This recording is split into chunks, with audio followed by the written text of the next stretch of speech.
देखिए आपका क्वेश्चन था जिसमें एक स्क्वायर है ABCD, इसके कॉर्नर पे क्रमशः प्लस क्यू माइनस क्यू और माइनस क्यू चार्ज पुट किए गए हैं। इस चार्ज की साइड A है और फिर कहा गया है जो E और F हैं वो BC और CD के मध्य बिंदु हैं, मिड पॉइंट हैं। अगर मध्य बिंदु हैं तो पूरी A है तो ये डिस्टेंस A/2 और AB कितनी होगी A/2। हमसे पूछ रहा है सेंटर पर इलेक्ट्रिक पोटेंशियल कितना होगा। सेंटर पर इलेक्ट्रिक पोटेंशियल कितना होगा, तो इसका सलूशन देखते हैं।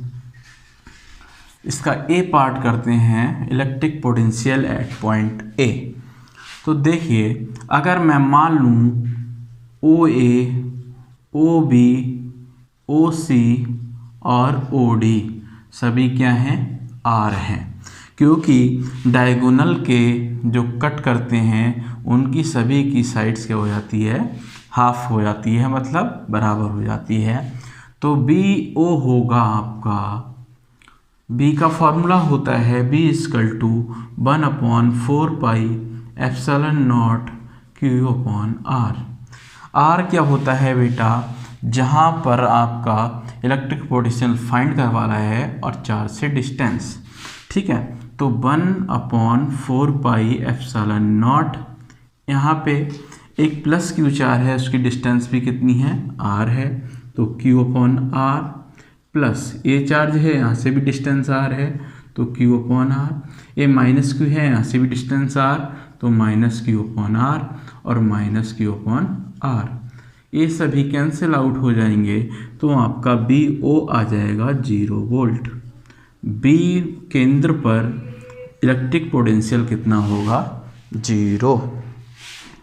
अब हम निकालना चाह रहे हैं BE, मतलब जब हमें वर्क डन निकलवा रहा है तो हमें जहाँ पे निकलवा रहा है वर्क डन, वहाँ पे हमें इलेक्ट्रिक पोटेंशियल निकालना पड़ेगा। तो सबसे पहले हम BE निकालते हैं। क्या निकालते हैं, BE। BE देखिए बेटा क्या होगा, B होगा 1/4πε0। B A से डिस्टेंस कितनी होगी E तक की, AE कितनी होगी, AE, तो Q/AE। इस Q से E की distance BE plus Q/BE, minus Q से इसकी डिस्टेंस CE माइनस Q/CE, और इस माइनस Q से डिस्टेंस इसकी ED माइनस Q/ED। अब देखिए AE और ED क्या होंगे, दोनों बराबर होंगे, चूँकि AE और ED क्या होंगे, बराबर होंगे। इसी तरह BE और EC भी क्या होंगे, बराबर होंगे। BE और EC भी क्या होंगे, बराबर होंगे। तो हम एक E की जगह ED और BE की जगह EC रख सकते हैं। तो BE हो जाएगा 1/4πε0 Q/ED, हमने E की जगह ED रख दिया, प्लस Q/BE की जगह EC रख दिया। और थोड़ा मैं इसको मिटा देता हूँ, और माइनस Q/CE या EC लिख लो, माइनस Q/ED। देखिए माइनस Q/ED प्लस का Q/ED माइनस का Q/EC प्लस का Q/EC, ये सब क्या हो जाएंगे, कैंसिल आउट। तो आपका BE भी क्या आ गया, आपका 0 वोल्ट। BE आ गया आपका 0 वोल्ट। तो हमें यहाँ पे दो चीज़ें फाइंड हो गई, BO की वैल्यू है 0 वोल्ट और BE की वैल्यू है 0 वोल्ट। अब हमें BF कैलकुलेट करना है। क्या कैलकुलेट करना है, BF। तो उससे पहले हम, चलो इसको मैं मिटा देता हूँ वरना आपको दिखेगा नहीं, ठीक है। तो हम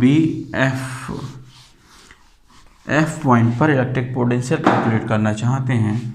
तो देखिए F पॉइंट पर कैलकुलेट करने से पहले हमें AF और BF निकालना पड़ेगा। AF और BF क्या करना पड़ेगा, निकालना पड़ेगा। तो देखिए इसको मैं अलग से ड्रॉ कर लेता हूँ। इस स्क्वायर को, एक स्क्वायर ए है इस तरीके से, ए है, ए बी है, ए सी है, ए डी है, ए एफ है, ए ई है। तो हमें निकालना है ए एफ, ए दे रखा है, ए वाई 2 है, ए वाई 2 है। तो हमारा ए एफ कितना आ जाएगा पाइथागोरस से, ए एफ और जो बी एफ है वो भी बराबर होगा। तो A F equal to B F equal to under root, एक कर्ण है, हाइपोटेन्यूज है हमारा, ए बेस ऑफ परपेंडिकुलर का स्क्वायर, मतलब a square plus a upon 2 का स्क्वायर। इसको आप सॉल्व करेंगे, आएगा under root 5a upon 2। A F और बी एफ की आपकी वैल्यू आ चुकी है under root 5a upon 2।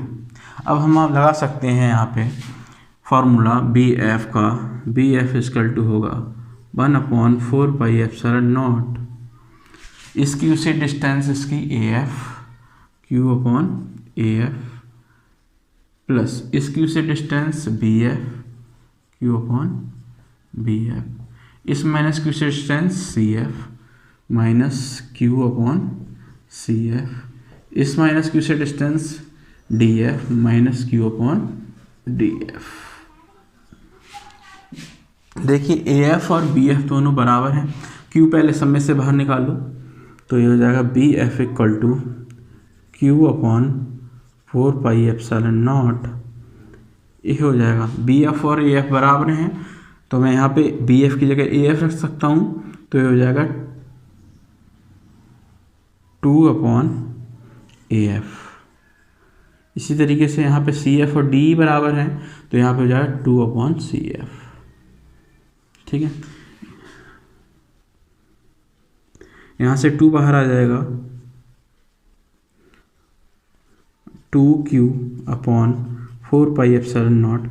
A F और सी एफ की वैल्यू, ए एफ की वैल्यू कितनी है अंडर रूट 5a अपॉन 2, तब नीचे रखोगे तो 2 पर पहुँच जाएगा, मतलब ए वैल्यू होगी 1 अपॉन, ए एफ की value under root 5a upon 2 minus 1 upon C F की वैल्यू कितनी है, सी एफ की वैल्यू है a बाई 2, a बाई 2। तो नेक्स्ट लाइन में देख लेना, ये क्या हो जाएगा 2q upon 4 pi epsilon naught, ये हो जाएगा 2 पर पहुंच जाएगा 2 अपॉन अंडर रूट 5a, इसी तरीके से यहाँ हो जाएगा 2 अपॉन a। नेक्स्ट लाइन से बी एफ निकालना, सॉरी बी एफ है, बी एफ कितना हो जाएगा, ए 2 बाहर आ जाएगा, 2 बाहर आ जाएगा, 2 2 जब 4 हो जाएगा, 4 से 4 कैंसिल हो जाएगा, ए बचेगा आपका q अपॉन 4 कैंसिल हो गया, पाई एप्सिलॉन नॉट, और नीचे से a भी निकाल सकते हैं बाहर, तो a बाहर आ गया, यहाँ बचा 1 upon root 5 minus 1, 1 upon root 5 minus 1, ये हो गया आपका ए है, सॉरी ठीक है ए है। तो ये आ गया आपका बी एफ, मतलब एफ पॉइंट पर इलेक्ट्रिक पोटेंशियल। अब हमसे पूछ रहा है हमें ई चार्ज को ओ से ई तक ले जाने में कितना वर्क करना पड़ेगा और ओ से एफ तक ले जाने में कितना वर्क करना पड़ेगा। तो हम निकालते हैं, इसको मैं रफ कर देता हूँ, देख लीजिए, ठीक है, इसको मैं रफ कर रहा हूँ। बी ई, बी ओ और बी एफ पता है हमें, बी ओ है हमारा 0, बी ई है हमारा 0 और बी एफ है हमारा q upon 4 pi epsilon naught a 1 upon root 5 minus 1। ठीक है, तो पहला है ओ से ई, ओ टू ई ले जाने में कितना वर्क करना, तो बी इक्वल टू क्या होता है डब्ल्यू अपॉन क्यू, तो डब्ल्यू इक्वल टू क्या होगा बी इंटू क्यू, तो W equal to B, B कितना है, बी ओ से ई आ रहे हैं तो फाइनल माइनस इनिशियल कर दो, B E minus B O, और चार्ज कितना है ई चार्ज को ले जा रहे हैं तो ई, और इन दोनों की वैल्यू क्या है 0, तो डब्ल्यू भी क्या हो जाएगा आपका 0। तो ओ से ई तक ले जाने में तुम्हें कितना कार्य करना पड़ेगा 0 वर्क करना पड़ेगा। ठीक है, अब ओ से एफ ले जाने में तो W equal to B F minus B O into E, तो बी एफ की वैल्यू कितनी है देखो Q upon pi epsilon naught A और 1/√5 - 1, और इसकी वैल्यू क्या है, इसकी वैल्यू क्या है आपकी 0, क्या है 0 इंटू E। तो ये तो वैल्यू 0, ए की मल्टीप्लाई कर तो ये हो जाएगा QE upon pi epsilon naught A 1/√5 - 1। इतने वर्क करना पड़ेगा, इतने जूल वर्क करना पड़ेगा। ठीक है, ये आपका आंसर है।